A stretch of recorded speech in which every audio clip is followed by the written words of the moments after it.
সোনামণিদেরকে বেশি বেশি ড্রয়িং করতে বলুন বৃত্ত, ত্রিভুজ, চতুর্ভুজ এগুলো থেকে। এতে করে তাদের মেধার বিকাশ ঘটবে এবং ছবি আঁকার প্রতি আগ্রহী হবে। প্রথমে আমরা একটি বৃত্তের মাঝে আর একটি ছোট্ট বৃত্ত করলাম, সোজা একটা দাগ দিলাম মাথায়। এরপর দেখুন একটু ভাঁজ করে নিচের দিকে নিয়ে আসলাম, এই তো।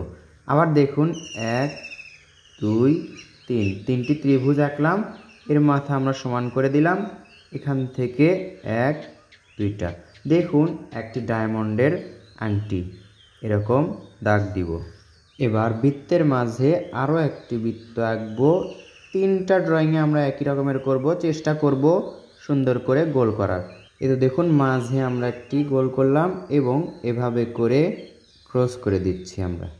এতে করে একটি কমলার ফালা বা অর্ধেক কমলা আঁকা হলো। এই তো দেখুন এটা আমরা ঘুরি আঁকবো 12।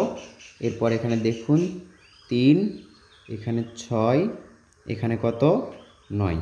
এবার এখানে দেখুন দাগ দিব 2টা, এখানে দিব দাগ 2টা, এখানে দাগ 2টা এবং এর মাঝেও 2টা।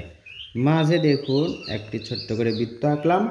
আঁকার পর এখানে একটি কাটা, এখানে একটি কাটা এবং এখানে একটি বড় কাটা। এই 3টি কাটা দিয়ে বৃত্ত থেকে 3টি ড্রয়িং করলাম। কেমন লাগলো কমেন্ট করে জানিয়ে দিন।